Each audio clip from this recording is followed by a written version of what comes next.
Yo, guys. All right. So, welcome to this toilet bowl draft between Rogue and Carmen Corp. I was watching this live like a few minutes ago, and honestly, this is not the shiniest moment of LEC drafting from either of these teams. I'm not gonna lie. No harm if you're a fan of either of these teams, especially Carmen Corp if you're a KC fan. But I don't know. The draft, it just doesn't make a lot of sense sometimes with a lot of these picks. And here's to say, like they pick things like the MF this game, and they picked like the brand, and I'm a fan of innovative picks. Let's get that clear. But it's the execution of that in this case that just doesn't really make sense. And I honestly don't even think Rogue did that well of a job to punish it. It's just not really tapping into, and they just don't seem that trained in terms of the situations that the draft and the picks and the options they place themselves in, and they're not thinking about it that hard. And then we've seen it in articles as well. Like I've seen that Bo has literally quoted like, I don't know what to pick with. I think it's with Corky, so I just picked Lilia. And yeah, I think we should be running more experience on that before we actually commit to picks. But jumping into this draft, it starts off pretty normal, I would say. Senna's up, so they go for it. And then Carmen Corp actually opened for Cassante really early. Most teams are going to blind it on like 4. And again, that's totally chill. I think it's not the biggest deal in the world, but it is kind of interesting why they go for that. The reason I would justify it potentially is due to the later pick here with the MF. But before I get to the MF, let's jump back to the Senna Not. Although the Senna is good in isolation, I don't know if I'm not the biggest fan of the Nautilus combo, because this means that Nautilus is the one that's farming. And because of that, then Nautilus with resources is not really something that's that good. Like, let's put it that way, right? I'd almost want to say, with the fact that the Senna is not farming in this case, you would want to put a champion that both has decent early game. Like, you'd almost want to put a top laner there, like, I swear. Like, imagine if that's Renekton. Like, that's not even that bad. I'm not gonna lie. Like, people are gonna give me flack for this, but like, these are things that like are actually not bad. Or like you give like resources to a champion that has good engaged, but that's a different, like, unconventional laner, right? That's why we see Senna Yasuo, right? So that's just something to keep in mind. I think Senna Nautilus is not the greatest version of this, but that's besides the point. What is in the point though is this MF on the 3.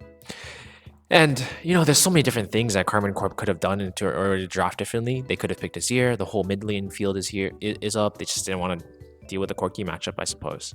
The whole bot lane field is open, I would say. Or I wouldn't say that, but you could handshake the Senna, which is going Aphelios as well, because not much is going to happen in this lane. Or you could go the Lucian route, and you can just go for either Lucian combo. It probably would have done fine, but they instead opt for the Misfortune. So what's risky about picking it on 3 here? I actually think the champ is very strong. It's just picking it on 3 gives your opponent the chance to counterpick on 4-5 with their B4, B5, right? So with that, there's a lot of champions that there's 2 factors. The first is top laners that would deal with Cassante. Second is bad counter picks all across the board, right?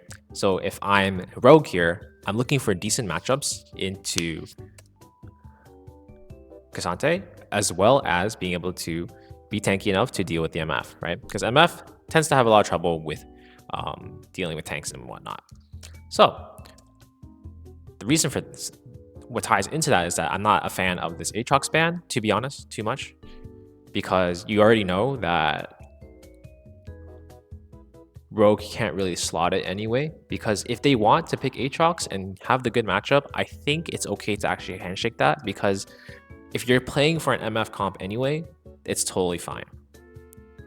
The Gwen I agree with because it does both, but now if I'm Rogue, honestly, I could look for a handshake outscaling tank, and then at a certain point you just wouldn't care about the MF. Like Sion would be okay here. It probably wouldn't be the greatest in terms of like the matchup itself, but you could go Cho'Gath.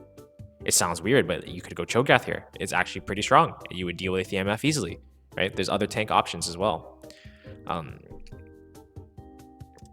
And also, if I'm MF here, and I pick it on 3, you already know what my support pick is on 4, generally speaking, right? And with Nautilus picked, your best matchups here are probably going to be like Rel or Leona, right? So that's pretty much a standard here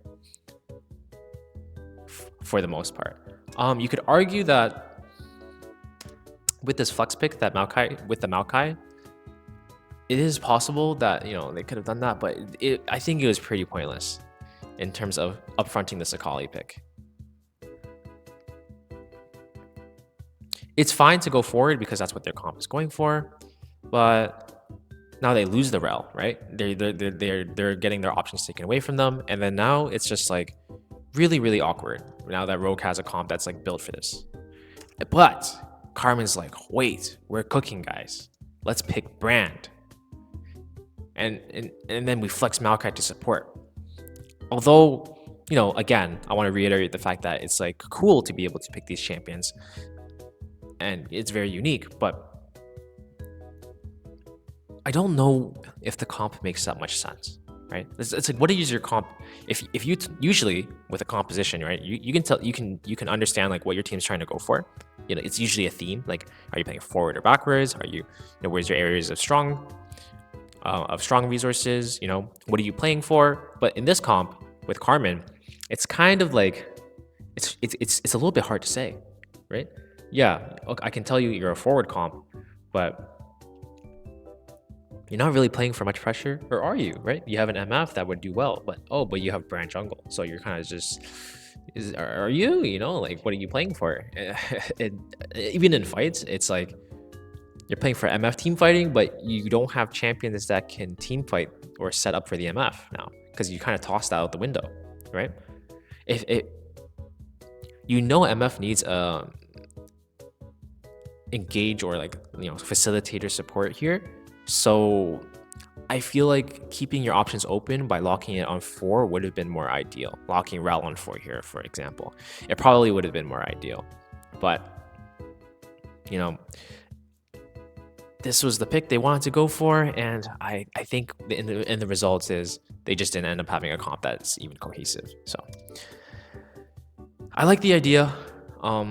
Both teams kind of had a bit of a weird fumble here, but I think Rogue cleaned it up by the second phase when Carmen kind of just gave them a couple freebies of information, like the MF on 3 and the Akali on 4. It just gives too much info all at once, right, as to what your comp does. And then when you tailor pick your last 2 picks in order to handle what the MF is potentially doing, that's where you have your problems. And, you know, I wouldn't say neither team performed really well in this draft, but definitely some terminal picks from Carmen here.